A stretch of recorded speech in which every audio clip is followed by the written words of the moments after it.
When we last left Paul, he had tried to give a speech to a Jewish mob that had earlier tried to kill him.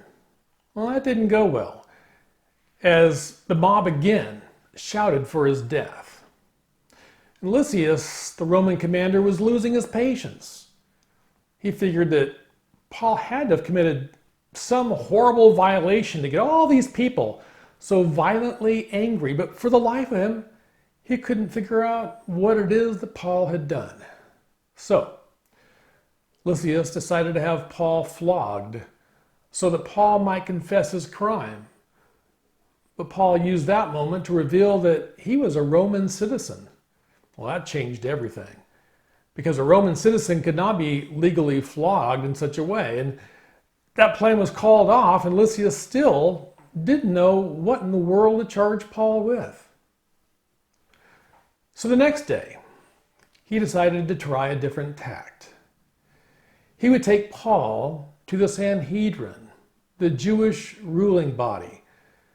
Since whatever Paul had done had offended the Jews, he'd have the Jews examine him and determine exactly what Paul had done. Lysias just had to get some answers. And so that's where we pick up the story today in Acts 22, verse 30. The commander wanted to find out exactly why Paul was being accused by the Jews. So the next day, he released him and ordered the chief priests and all the members of the Sanhedrin to assemble. And then he brought Paul and had him stand before them. So Paul testifies before the Sanhedrin. Lysias, the Roman commander, actually set up the meeting between Paul and the Sanhedrin. And one reason that this meeting was important was that Paul was a Roman citizen. And as such, he had the right to know the official charges against him. Plus the commander.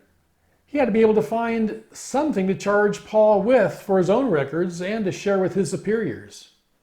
But the problem is, he doesn't have a clue as to why the Jews are so upset with Paul. And that they earlier had attacked him in the temple courts, and if the Roman soldiers hadn't intervened, they would have beaten him to death. When Paul asked to address the Jewish crowd, the crowd again turns angry and violent, shouting for his death. But the reason for their anger is just lost on the Roman commander. But one thing he knows for sure, it is the Jews who are so angry with him. So he decides to set up this meeting of the Sanhedrin, the Jewish Supreme Court, so that they can clarify the Jewish issues that Paul has violated. And as they meet, Lysias kind of stands by and observes. Acts 23, verse 1. Paul looked straight at the Sanhedrin and said, "My brothers, I have fulfilled my duty to God in all good conscience to this day." At this, the high priest Ananias ordered those standing near Paul to strike him on the mouth. Then Paul said to him, "God will strike you, you whitewashed wall. You sit there to judge me according to the law, yet you yourself violate the law by commanding that I be struck." Those who were standing near Paul said, "How dare you insult God's high priest?" Paul replied, "Brothers, I did not realize that he was a high priest. For it is written, 'Do not speak evil against the ruler of your people.'" Well, Paul's meeting quickly turns sour. Paul begins the statement before the Sanhedrin by saying, "My brothers, I have fulfilled my duty to God in all good conscience to this day." So basically, Paul was saying, I've done nothing wrong to get me in all this trouble with the Jewish leaders. The Sanhedrin were the religious leaders, and Paul made it clear to them that he had lived his life before God with a clear conscience. Of course, this isn't to say that Paul had absolutely no regrets. We all have regrets, and he certainly had his. He deeply regrets the way that he persecuted Christians. If he could just live that part of his life over, I'm sure he would do it differently. But even as he persecuted Christians, at the time, he did it believing that he was serving God. He was zealous for God's law. And although his zealousness was misdirected, he did it to honor God. Well, the high priest doesn't appreciate Paul's opening statement. It's pretty bad when the very first thing he said got him in trouble. As soon as Paul said that he in good conscience had lived for God, Ananias, the high priest, ordered those next to him to hit him in the mouth. I've served on a couple juries, and I can't imagine a hearing like this. Just imagine that the judge doesn't like something that the defendant said, so he says, "Bailiff, punch that guy in the mouth." That's just crazy, right? Well, obviously, the high priest did not agree with Paul. But more than that, if Paul was correct by saying that his life as a Christian left him blameless before God, then by implication, the members of the Sanhedrin were guilty. So, not only did Ananias disagree with Paul's assessment of himself, he probably also took offense regarding the implication to him and the leaders. Well, after being hit in the mouth, Paul lashes out at Ananias, and he says, "God will strike you, you whitewashed wall. You sit there to judge me according to the law, yet you yourself violate the law by commanding that I be struck." Back then, the walls were whitewashed to hide their true condition. The wall could just be a mess. It could be rotted and broken down, but the whitewash was meant to make the wall look presentable. But it was all window dressing, or what we would call lipstick on a pig. The whitewash concealed the true character. When Paul called the high priest a whitewashed wall, he was calling him a hypocrite. He looked respectable on the outside with his fancy robes made from fine linen, but was actually corrupt. Jesus made a similar statement to the Pharisees. He said, "Woe to you, teachers of the law and Pharisees, you hypocrites! You are like whitewashed tombs, which look beautiful on the outside, but on the inside are full of the bones of the dead and everything unclean." Well, Paul was absolutely right about Ananias. Ananias was a high priest in Jerusalem from AD 47 to around 58 or 59. The historian Josephus describes him as one of the worst of the high priests. He was known for his pro-Roman policies, his hot temper, his cruelty, and his greed. He abused his power to gain more wealth. And Paul's words about God striking him down were prophetic. When the Jews revolted against Rome in the year of 66, Ananias had to flee for his life because of his known sympathies with Rome. The Jewish guerrillas found him hiding in an aqueduct at Herod's palace, and they killed him. It was an undignified death for a despicable man. Well, Paul said that Ananias was a hypocrite, and he was. Here was Ananias judging Paul by the law, while at the same time violating the law by having Paul hit in the mouth. He had Paul smacked in the mouth after his very first sentence. No verdict had been reached, no deliberations even begun, and yet the action of the high priest had already pronounced judgment. Those near Paul let him know that he had just insulted the high priest.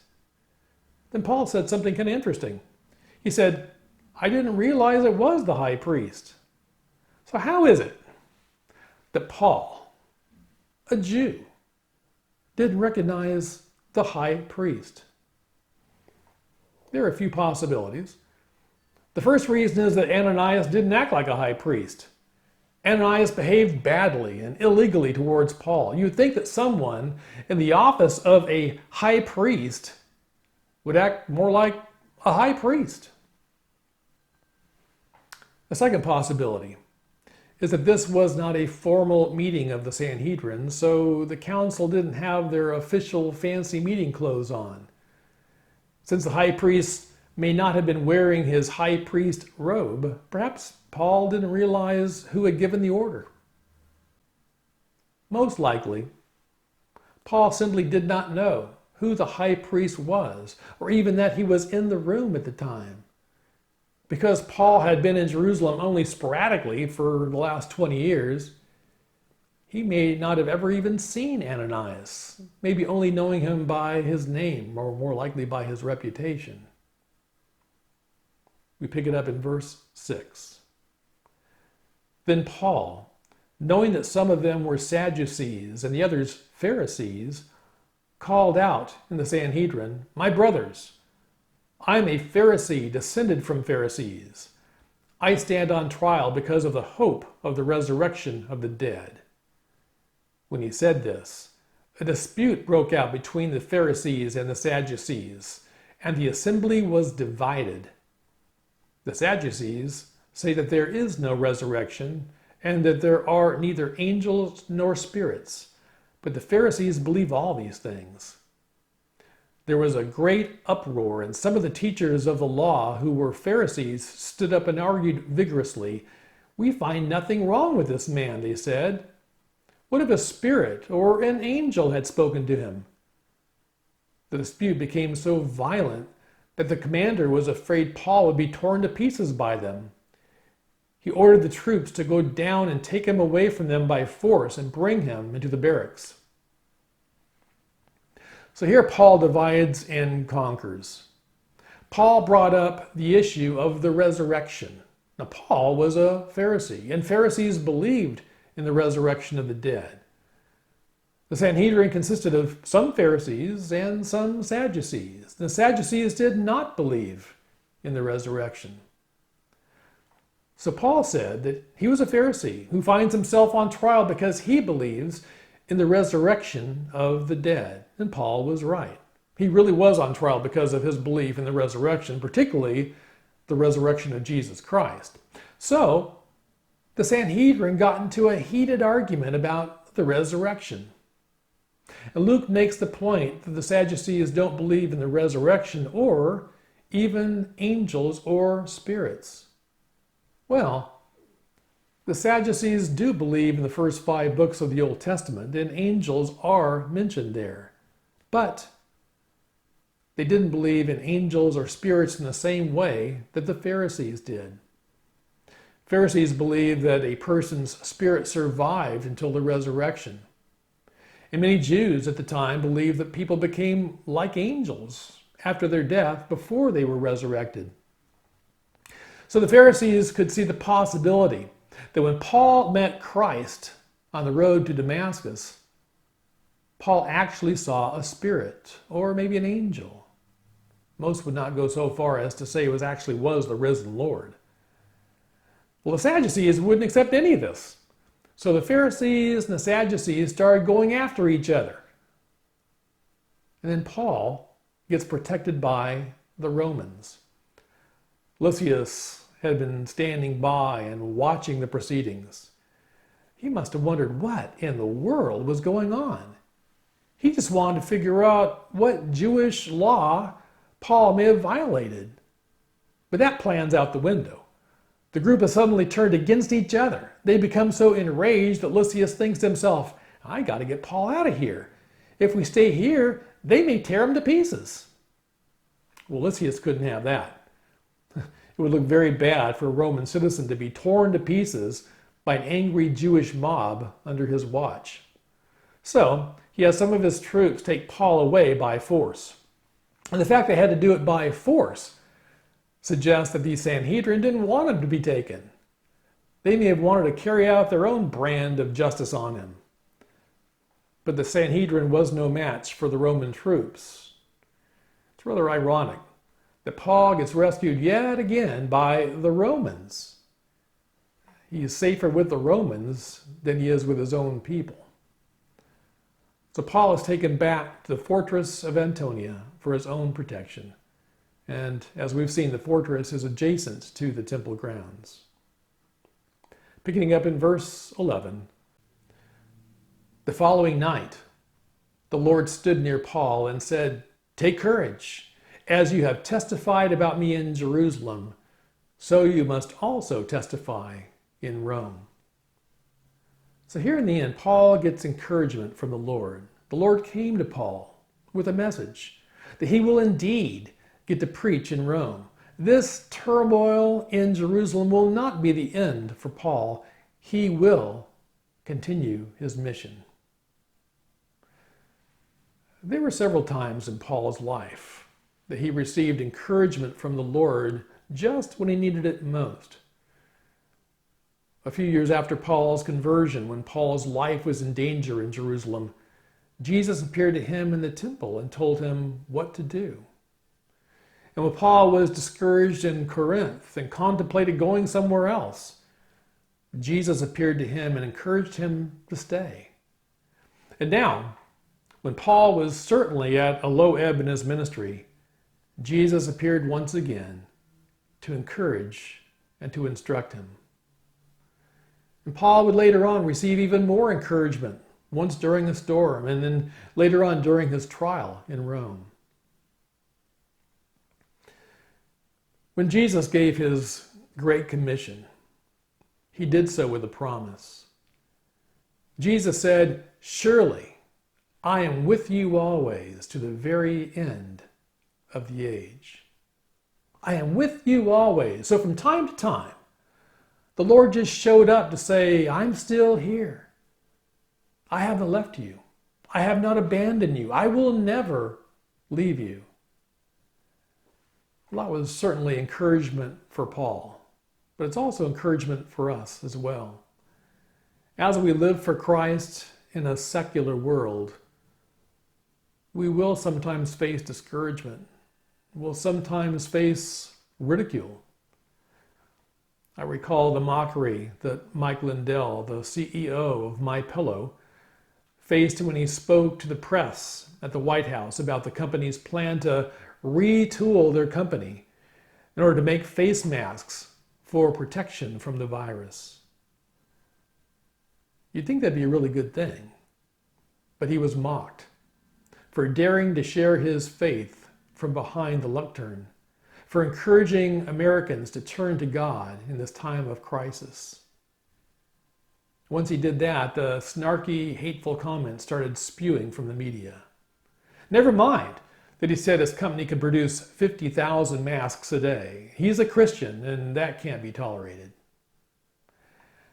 And that's just how it is sometimes. It's natural that we sometimes feel beaten down, as Paul must have. But just as Jesus promised Paul that "I'm still here, I've not left you," we need to remember too that we're not alone, that Christ's promise still rings true, that "I am with you always, even to the very end of the age."